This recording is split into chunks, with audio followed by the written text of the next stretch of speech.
दोस्तों नमस्कार। दोस्तों, कल हमारे उत्तर प्रदेश के यशस्वी मुख्यमंत्री माननीय आदित्यनाथ योगी जी ने एक स्टेटमेंट दिया। उनका परसों था। उनका ये कहना था कि किसी विशेष वर्ग की अगर जनसंख्या तेज़ी से बढ़ेगी तो इससे उत्तर प्रदेश में अराजकता बढ़ेगी। तो उनका इंटेंशन जो था वो कहीं जहाँ पे था आप भी समझ रहे होंगे और हम उसका नाम ही नहीं लेंगे। तो साथियों, हम थोड़ा सा हम कहे लाओ अच्छा आपके सामने हम जो हमारे पास जनसंख्या को आंकड़े के डाटा हैं थोड़ा उस पर हम बात करते हैं कि क्या वो सच बोल रहे हैं कि नहीं है। क्योंकि समस्या ये है कि बीजेपी के जो नेता हैं जब वो पद पे या सत्ता में नहीं रहते हैं तो जो वो बोलते रहते हैं उलझुल चीज़ें, वो जब किसी संवैधानिक पद पे आ जाते हैं तो भी वही बोलते रहते हैं, उनमें कोई सुधार नहीं होता है। यह उनकी सबसे बड़ी कमी है। आप किसी पार्टी में रह के बोलिए वो अलग बात है, लेकिन आप किसी संवैधानिक पद पे रह के बोलेंगे तो ये गलत है, ये नहीं होना चाहिए। तो साथियों, हमने 2001 से 2011 तक का जो दशकीय वृद्धि का आंकड़ा था वो मैं आपसे थोड़ा सा डिस्कस करूंगा और इसमें ये मैं बताने का प्रयास करूंगा कि जहाँ पे ज़्यादा टारगेट किया जा रहा है हिंदू मुस्लिम जनसंख्या का जो डेमोग्राफिक परिवर्तन है उसमें उसके आंकड़े क्या कहते हैं। तो साथियों, 2001 में जो हिंदू आबादी थी, यच मतलब हिंदू या मतलब मुस्लिम, वो 80.5 थी और मुस्लिम आबादी 13.4% थी। 2011 में बढ़ के यहाँ पे थोड़ा सा परिवर्तन आता है, मुस्लिम आबादी 14.2% हो जाती है और हिंदू आबादी 79.8%। यहाँ पे ये दिख रहा है कि मुस्लिम आबादी सापेक्षिक रूप से थोड़ी सी बढ़ रही है, लेकिन ये इतने बात कर दिया जाए तो ये पूरी तरीके से गलत है। सरासर जो है पूरे डेमोग्राफी को समझने के लिए इतने चीज़ जरूरी नहीं है। हम ये देखते हैं कि 2001 से 11 तक जो भारत देश की जो है दशकीय वृद्धि रही वो रही 17.7%।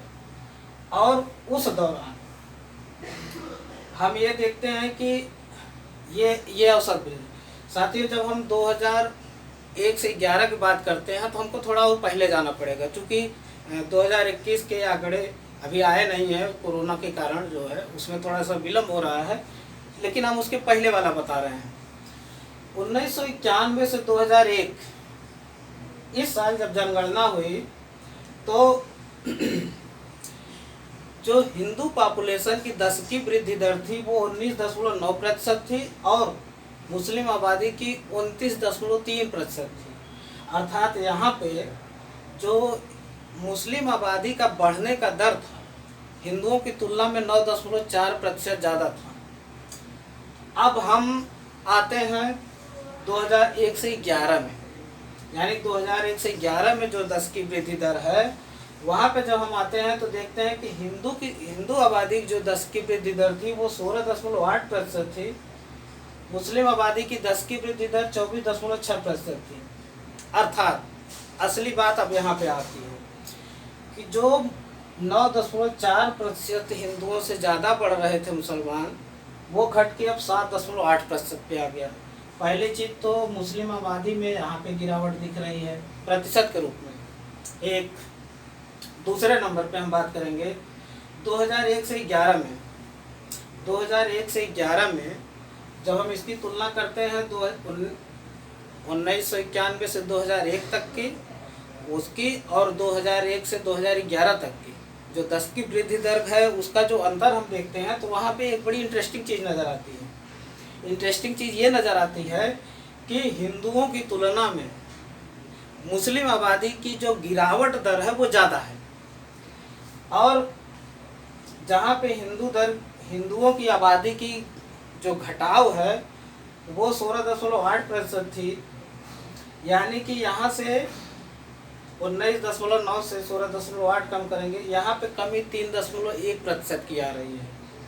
वहीं पे जब अगर हम मुस्लिम आबादी की बात करें तो 29.3 से घट के 24.6 आ रही है, यानी कि 4.7% की कमी आ रही है, यानी कि 1.6%।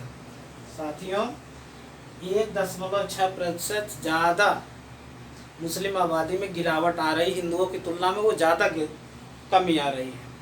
साथ ही ये तो हो गई डाटा की बात। अब हम थोड़ा सा अगर बात करें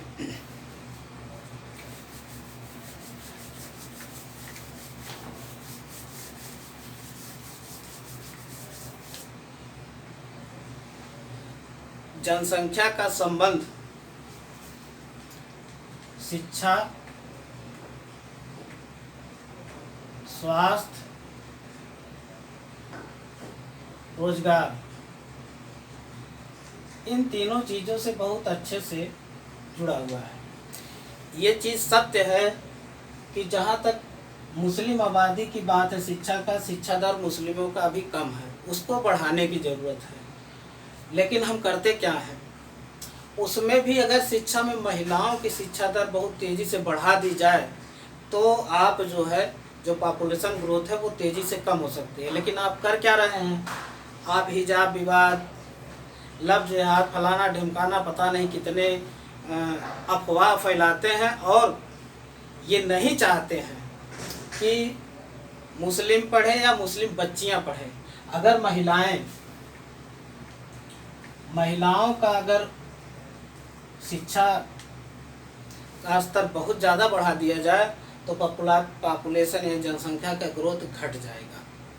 दूसरा फैक्ट ये है कि स्वास्थ्य सुविधाएं, चूँकि ये अशिक्षित हैं, अशिक्षित के कारण स्वास्थ्य सुविधाओं का लाभ मुस्लिम फैमिली या मुस्लिम परिवारों तक अभी उतनी नहीं पहुंच पा रही जितनी हिंदुओं में पहुंची है।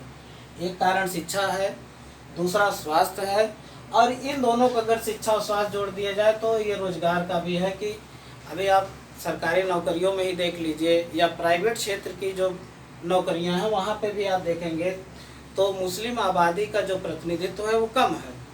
कम होने के कारण ये तीनों चीज़ें, शिक्षा, स्वास्थ्य और रोजगार।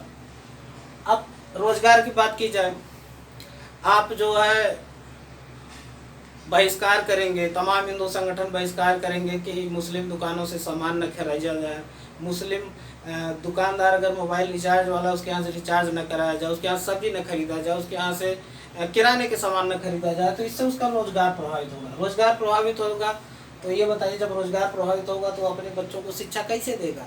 जब बच्चे शिक्षित नहीं होंगे तो वो स्वास्थ्य का लाभ नहीं ले पाएंगे, स्वास्थ्य का लाभ नहीं ले पाएंगे तो वो समाज में जो नई जागरूकता आ रही है वो नहीं आ पाएगी।